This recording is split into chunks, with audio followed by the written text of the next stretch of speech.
Earth signs, tignan po natin kung ano ang mensahe para sa iyo ngayong araw. Keep in mind po na ito ay general reading lamang, so hindi po lahat ay makaka-relate, so be open-minded. Sa mga hindi pa po nakasubscribe dito sa ating channel, please subscribe na po kayo and palike na din po ng ating video. At sa mga nais pong mag-avail ng ating private readings, ng ating Evil Eye Amulet, ng ating Cures Bracelet, makikita nyo po yung link sa description box, Tarot Intentions by Aliana Reyes. And open na po tayo for international shipping. Yan. Pero syempre, dito pa rin sa Pinas, syempre, nagsiship pa rin po tayo. Tignan natin ano yung mensahe para sa'yo. Mensahe po natin, Spirit Guide. For Earth signs, Taurus, Virgo, and Capricorn. Yung iba sa inyo, parang may puwing kayo sa mata. Hindi ko lang alam kung ano yung nakapuwing sa inyo. So, baka meron dito is sensitive. I mean, di ba sensitive naman talaga yung mata natin. Pero yung iba po sa inyo, pwedeng extra sensitive po yung inyong mga mata. So, ingatan po ninyo. We have police station.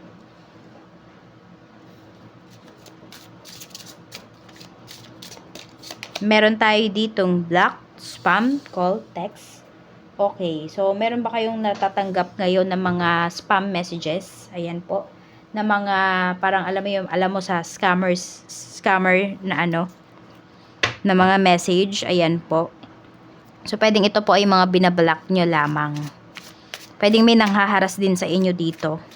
Okay, meron ba dito may namba-blackmail po sa inyo? So sinasabihan kayo dito na i-report nyo na po yan. It's either sa police or sa NBI.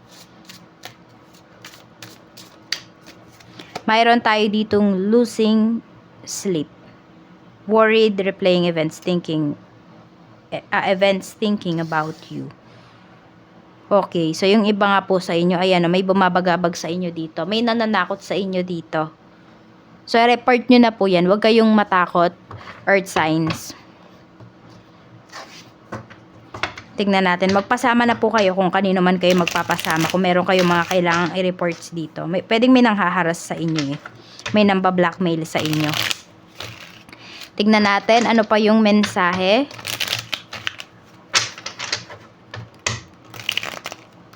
Ano pa yung mensahe, Spirit Guide, for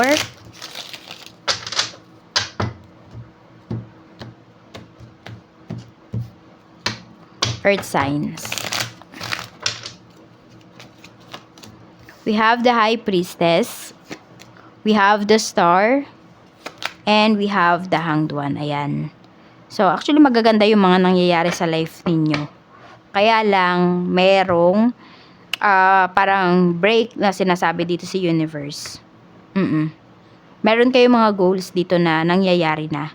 Sabihin natin kung sino man tong sino man tong tao na to na namba-blackmail sa'yo. Okay, so kasi nakikita niya kung ano na yung nangyayari sa life mo, kung gaano nakaganda yung life mo. Kaya parang hindi siya matahimik, kaya ginugulo ka. So patahimikin mo na yung taong to. For some of you, maybe you need to block that person, that account, sa lahat ng social media accounts mo. Kung kinakailangan mo magpalit ng number, magpalit ka na ng number. Kung kinakailangan mo magpalit ng pangalan, magpalit ka na ng pangalan. Kung kinakailangan mo i-delete yung account mo, delete mo na. For your peace of mind. Tignan natin. Ayan o, maging wise ka daw dito. Maging wise ka kung paano ka makikipag-deal dito kung kakausapin mo man yan. Tignan natin. Yung iba naman sa inyo, pwedeng nalulungkot kayo kaya hindi kayo makatulog kasi pwedeng blinak kayo ng person na ito.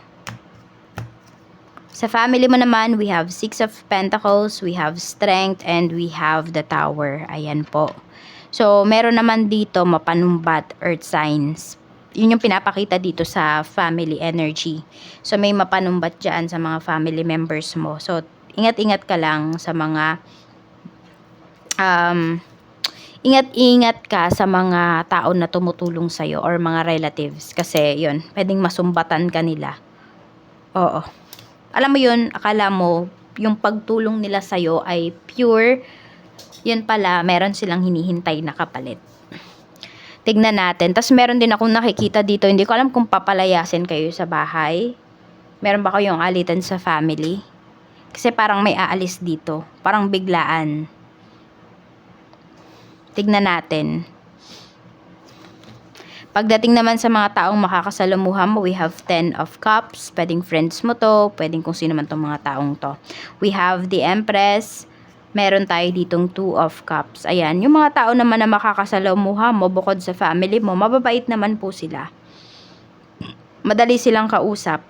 Yan, parang pag may sinabi ka, nagigets ka agad nila. Tapos itong family mo dito, kahit na anong sabihin mo, kahit anong paliwanag mo, parang hindi ka nila magets. So, yon, earth signs, yung iba sa inyo parang mas pinagkakatiwalaan nyo pa yung ibang tao kesa po sa inyong pamilya. May ganyang energy. Hindi naman lahat sa inyo ha. Pero marami sa inyo. Tignan natin. Okay, yung iba din dito pwedeng humihingi kayo ng advice sa ibang tao. Tignan natin. Ano pa yung mensahe? Meron kasi ako nakikita dito parang sinisigawan kayo na kung ano-anong kahihiyan yung binibigay mo sa pamilya natin. May ganyang ako naririnig eh. Tingnan natin pagdating naman po sa iyong sa love life mo naman, we have Queen of Cups. We have 5 of Wands. And we have the Magician. Okay. So nakikita ko dito, pwedeng it's either sa family mo or sa family ng person mo, merong may ayaw sa'yo. Okay? Or ayaw sa relationship po ninyo. Ngayon, naiipit yung iba sa inyo. Yung iba naman dito, kung may nagugustuhan po kayo, madami kayong kakompetensya dun sa tao na yon. Okay? Meron dito, pwedeng sabihin natin, dahil gustong-gusto mo yung tao na yon, yung iba po, pwedeng magpapagawa kayo ng mga spells towards that person. Kasi gustong-gusto nyo siya. Tignan natin kung tatalab ba yung spells kung magpapagawa ka. Temperance. Tatalab naman daw siya but it will take some time. Huwag mo sana instant yan. Yun yung sinasabi sa'yo dito. Tignan natin ano pa yung mensahe. Pagdating naman po sa yung kaperahan. We have Knight of Wands. Meron tayong 8 of Wands. At mayroon tayo ditong King of Swords. Ayan, marami sa inyo dito, marami kayong racket. Tsaka magaling kayong magsalita. Parang magaling kayo sa marketing strategy. Earth signs. Kaya yung iba sa inyo, okay na okay talaga kung may business kayo. Tignan natin ano pa yung mensahe pagdating naman po sa iyong negosyo. Ayan o, Queen of Pentacles, King of Pentacles. Meron ba dito mag-asawa or magkasintahan na magkasosyo sa negosyo? Ayan po, ang ganda ng energy oh. We have 2 of Wands. Ayan. So parang ang dami-dami nyo pang pinaplano dito pagdating sa inyong negosyo. And pinapakita naman po dito na magagawa nyo talaga siya. Matutuloy nyo po ito kung ano man tong negosyo pa na binabalak po ninyo. Or expansion. Tingnan natin. Meron din dito dahil sa negosyo po ninyo ay makakapag-travel kayo. Tingnan natin pagdating naman po sa inyong trabaho. Okay, so meron dito mga naghahanap ng work. Tignan natin kung matatanggap ka ba sa ina-applyan mo. Yes na yes. Grab nyo na yung opportunity na yan or maghanap na kayo ng trabaho. Kung kailan nyo man mapapanood itong video natin na to. At kung may ina-applyan naman na kayo, ayan, expect nyo na natatawagan po kayo.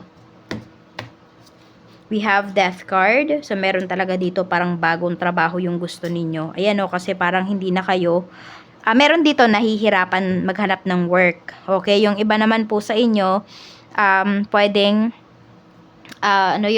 dyan sa current work ninyo, pwedeng delay yung sweldo. At ito po yung inyong lucky numbers. We have number 25, 10, 44, 41, 27, and 31. Maraming salamat po sa walang sawang pagsuporta ninyo dito sa aking channel. Mag-iingat po kayo always and more blessings to come.